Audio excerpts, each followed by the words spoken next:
Greetings, my motor cynicists brothers, and a warm welcome to another video on the channel, the first in the Attention Economy series. In this video we will begin our analysis of the modern world, and how attention has become the most valuable currency in the marketplace. But how do we determine the value of something so intangible? Something we spend almost without realizing it, yet which only exacts a cost in the long run. Let's explore what the attention economy is, and its social implications in a world dominated by social media and short-form videos. Anyway, let's get straight to the video. How much is your attention worth?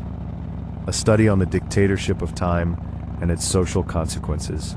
Introduction: the triumph of attention poverty. The enigma of human existence finds its ultimate expression in consciousness, the phenomenon of subjectivity that allows biological data processing to be accompanied by an internal qualitative experience.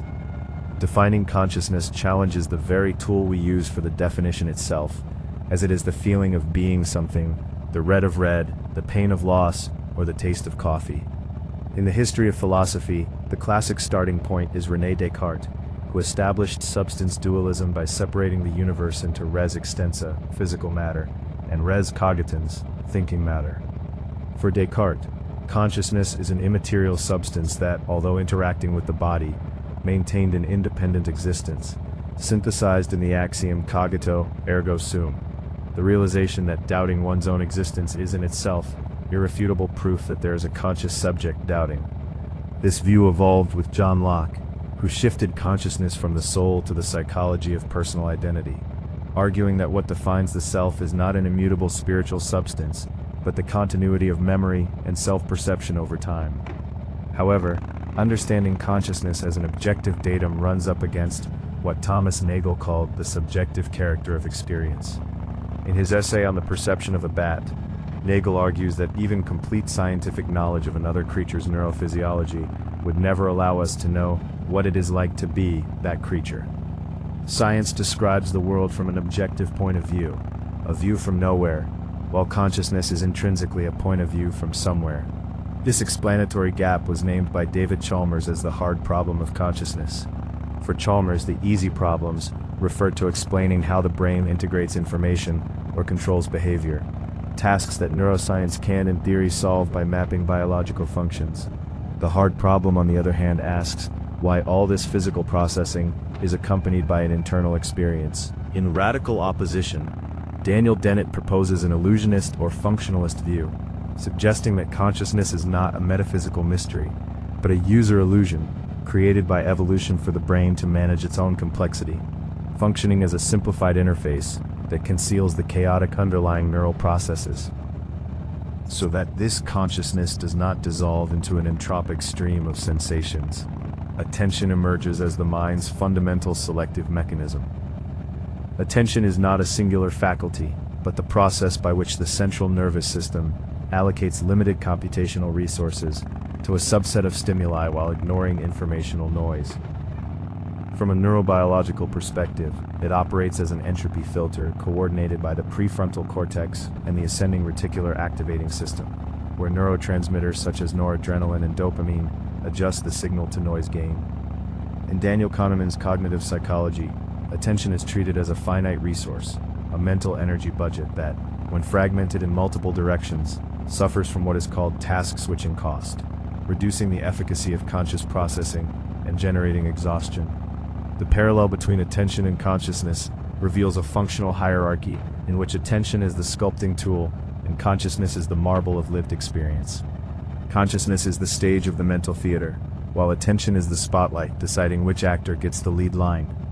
Phenomena such as inattentional blindness prove that data can be processed by sensory organs. If attention does not illuminate it for the brain's global workspace, it will never reach the threshold of subjective consciousness.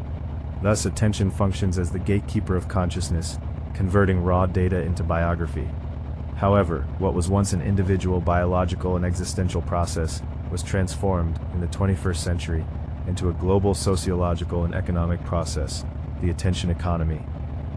This concept, whose foundations were laid by Herbert Simon in 1971, posits that in a world of infinite information, the truly scarce resource is not content, but human attention. Simon accurately predicted that a wealth of information creates a poverty of attention, requiring an efficient allocation of this resource among the superabundance of sources competing to consume it. The contemporary attention economy has radicalized this premise through the industrialization of cognitive scarcity. Short video social networks, such as TikTok and Instagram Reels, represent the pinnacle of this process, utilizing captology, persuasive design, to hijack user focus through mechanisms of intermittent reward and microdoses of dopamine. The proliferation of short videos responds to a shift in user neuroplasticity, shaped by the saturation of the market itself. To survive in Simon's economy, platforms utilize the concept of satisficing. Since the brain cannot process all options, it accepts the first one and offers minimal satisfaction with the least cognitive effort. The infinite scroll algorithm eliminates the cost of search, rendering the consumption decision passive.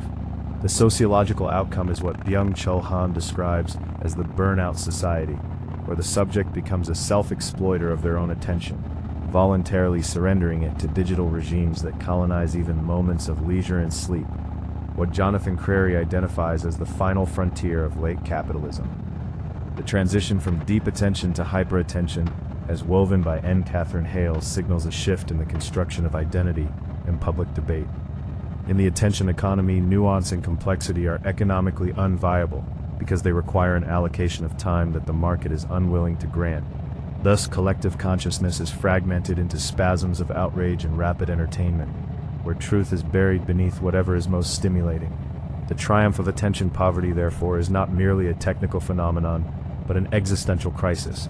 By losing control over the attentional spotlight, we lose sovereignty over our own consciousness.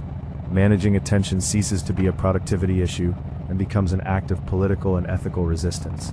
For as consciousness is defined by that to which we attend, whoever controls our attention ultimately controls the definition of our reality. In an ecosystem polluted by stimuli engineered for addiction, reclaiming silence and focus becomes the sole path toward preserving the dignity of the conscious subject. The brain fed on Doritos crumbs. Brain maturation occurring under the aegis of attention poverty represents one of the largest unplanned neurobiological experiments in human history, the consequences of which are redesigning the very architecture of thought and emotional regulation. When the brain passes through its windows of greatest plasticity, especially adolescence and early adulthood, in an environment saturated by fragmented stimuli, the structure that emerges is not merely a distracted version of the classic brain, but a neural organization optimized for reactivity at the expense of reflection. The primary implication lies in the development of the prefrontal cortex, the region responsible for executive functions, impulse control, and the maintenance of sustained attention. In a society that rewards immediate responses to visual and auditory stimuli, the neural circuits sustaining deep attention suffer a form of functional disuse atrophy, while hyperattention pathways become hypertrophied. This results in individuals with a high capacity for task switching, but severely limited cognitive stamina for processes requiring linearity and depth. This brain configuration generates a structural dependence on the dopaminergic reward system.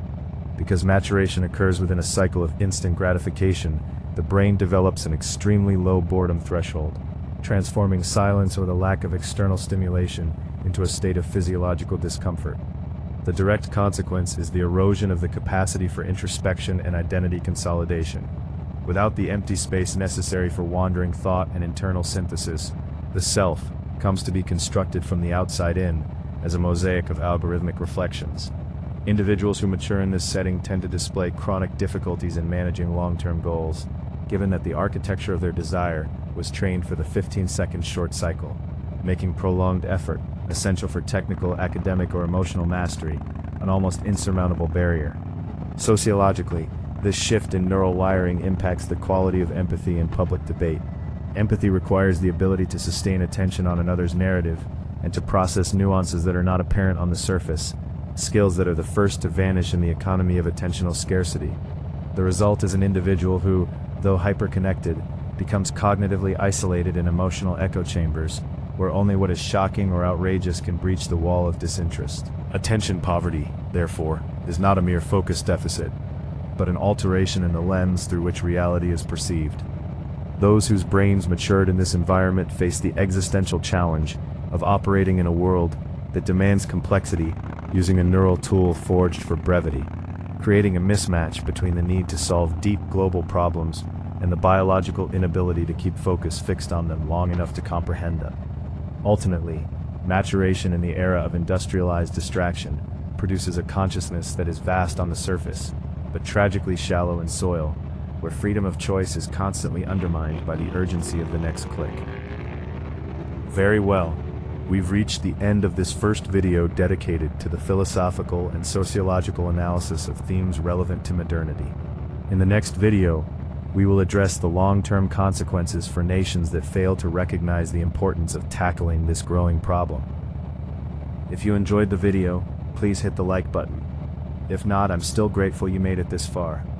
If you feel something was left out or presented incorrectly, or if you'd like to share your own point of view, please leave a comment. It would be most welcome. If topics like this interest you, please consider subscribing to the channel.